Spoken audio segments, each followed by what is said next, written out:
Hi everybody, I'm Zilla Blitz and welcome. Today we're going to do an unboxing of La Primogenita. Now, La Primogenita means firstborn in Italian, and it refers to the beloved colony of Eritrea held by the Italians during World War II in East Africa. In this game, you either take the role of the attacking Allies or the defending Italians as the Allies try to wrest control of the colony away from the Italians. Now, this is a game from Legion Wargames designed by Kanger, who has designed Dien Bien Phu as well as Heart of Darkness, the game of African exploration. In this video, we're going to give a little backdrop to the game, then we're going to take a look at the components and offer some initial impressions.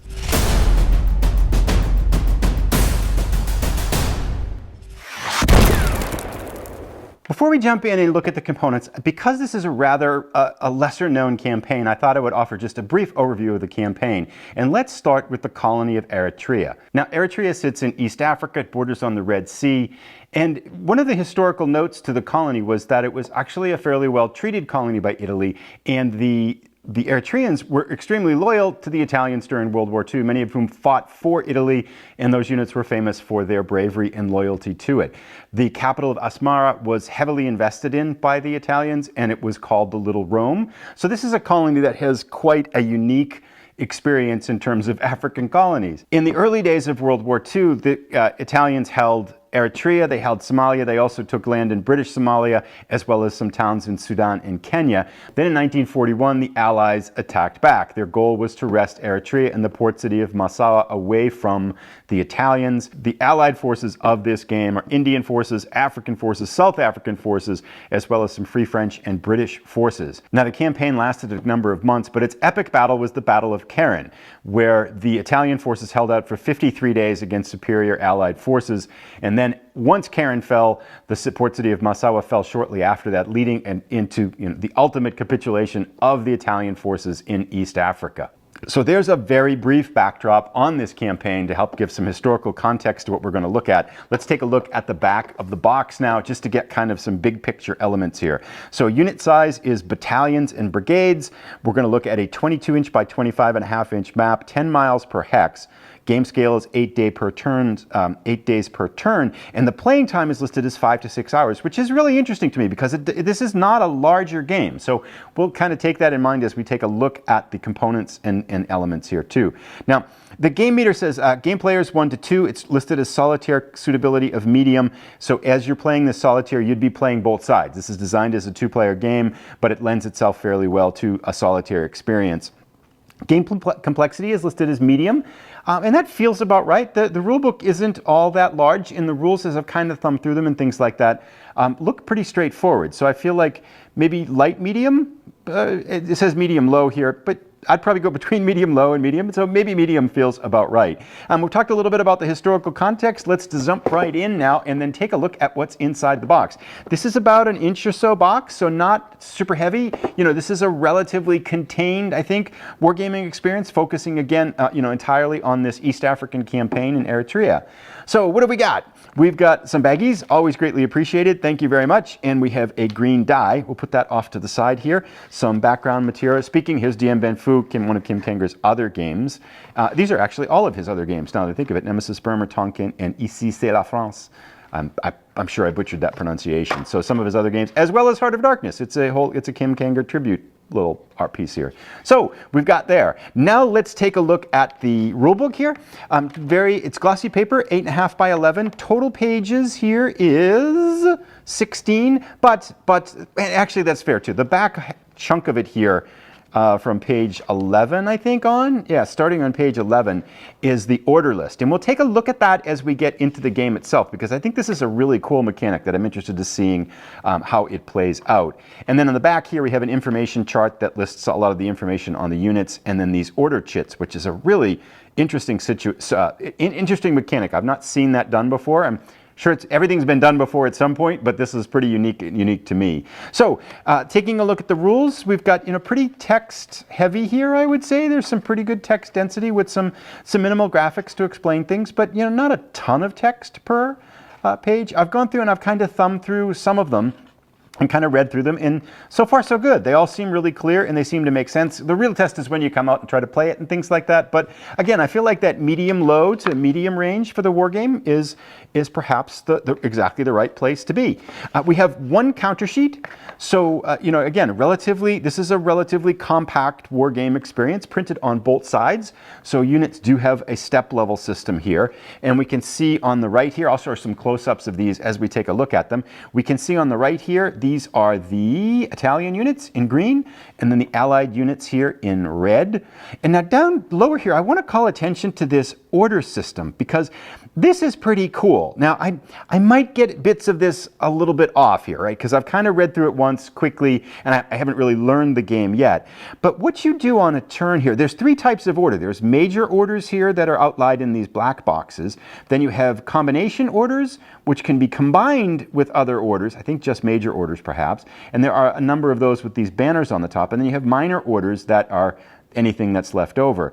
And what happens is in each turn, there are 2 order phases, and each side picks 4 orders, and they put them on their order little chart, and then you compare what each side has picked, and then you execute those orders in order of priority, with the highest number having the greatest priority.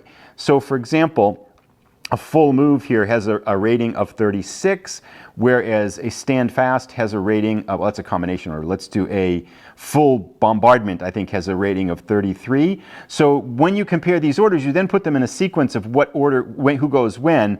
The full move at 36 is a larger number than the full bombardment, so you'd execute the British or the Allied full move before you'd execute the full bombardment. And then you go through this way, and it gets a little bit more, there's a little bit more to it, right? Because you've got combination orders and you've got minor orders, and then you have a second order phase. But the whole thing seems really fresh and really interesting. I'm very curious to see how it plays out. I've not seen, I mean, I've seen orders and things done like this, and I've seen initiative, but I've not seen initiative based on orders, which is kind of a really interesting twist on a system that makes me wonder how it's all going to play out. So those are our counters. Let's take a look at, and this is actually, oh, here we go. This is actually pretty cool, right? This is the order sheet.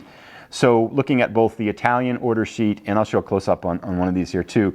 The main orders, we've got assault, bombardment, and then moves. So you pick 4 each turn, and then you bring them back at the end of the turn and they go here. They also have a flip side, so you can order them a second time, but if you order it a second time in the same turn, you have to use the flip side, which means it might count as 2 orders or 3 orders. It sounds really complicated, but it's really not. That's kind of the whole thing. But again, I'm still kind of learning how it works. But it's just a really intriguing system of how these are all executed. So as a player, this is going to be off to the side of the map.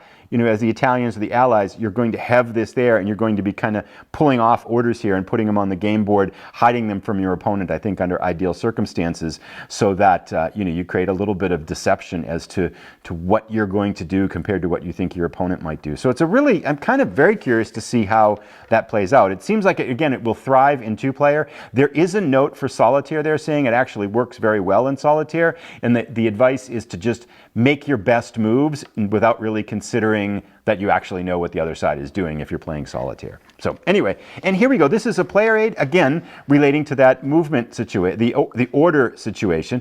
We have minor orders, so one's for Italian, one for Allies, and I'll show a close-up of one of these pages here. But this lists all of the main orders in green. This would be the Italian main orders. Now it lists the red main orders, the Allied main orders on the Italian player aid. It says as a reference so you know what your opponent has.